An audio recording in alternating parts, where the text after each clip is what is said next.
شداد کی جنت۔ حضرت عزرائیل علیہ السلام کا شداد کی موت پر ترس کھانا یہ ایک عجیب واقعہ ہے۔ آپ لوگوں سے گزارش ہے کہ اس ویڈیو کو اینڈ تک ضرور دیکھیے گا، اور اگر ویڈیو پسند آ گئی تو لائک، چینل کو سبسکرائب اور بیل آئیکن کو پریس کرنا نہ بھولیے گا۔ شکریہ۔ بسم اللہ الرحمن الرحیم۔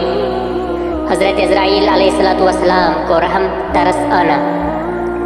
ایک مرتبہ اللہ تعالیٰ نے حضرت عزرائیل علیہ السلام سے پوچھا، اے عزرائیل علیہ السلام، تو جو اتنی روحیں قبض کرتا ہے، کیا تجھے کسی پر کبھی رحم و ترس بھی آیا ہے؟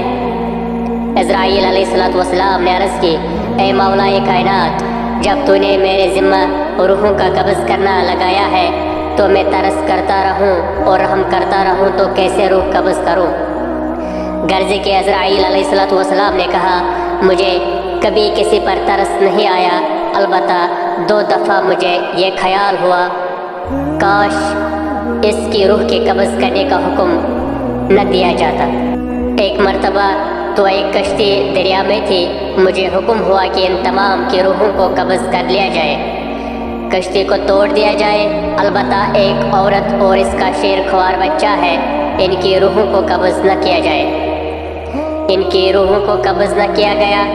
وہ کشتی کے ایک پھٹے پر سوار دریا کے تند و تیز موجوں کو عبور کرتے ہوئے کنارے کی طرف روا دوا ہے، لیکن کنارے کے قریب پہنچنے پر حکم ہوا کہ عورت کی روح قبض کرے۔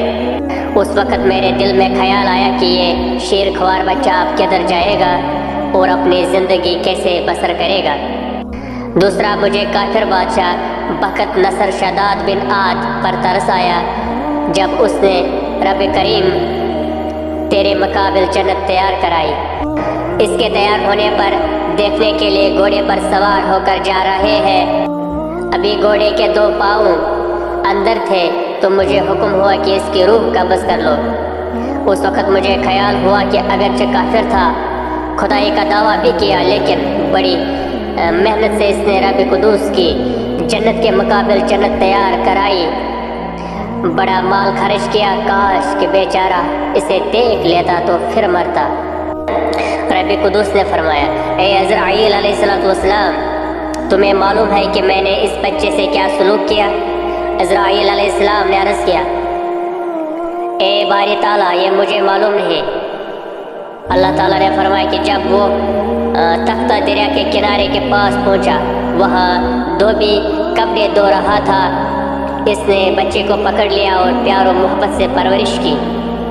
بچہ جب بڑا ہوا تو میں نے اس کو ایسی نظریں عطا فرمائی کہ وہ زیر زمین خزانے دیکھ لیتا تھا۔ اس طرح اس نے بہت خزانہ جمع کیا، اپنی فوج بنائی، آہستہ آہستہ وہ تمام روئے زمین کا بادشاہ بن گیا۔ پھر اس نے خدائی کا دعویٰ کر دیا اور میرے مقابل جنت و دوزخ بنانے کا کام شروع کر دیا۔ جب وہ اپنی خود ساختہ جنت تیار کرا کے دیکھنے کے لیے گیا تو میں نے اس کی روح کو قبض کرنے کا حکم دیا۔ اے عزرائیل علیہ السلام، یہ وہی بچہ تھا جو کم سنی کی حالت میں تھا تو تمہیں اس پر رحم آیا تھا، لیکن میری مہربانیوں سے وہ عظیم بادشاہ بن کر میرے مقابل خدا بن گیا۔ میں نے اس کے تکبر و غرور کو توڑ دیا۔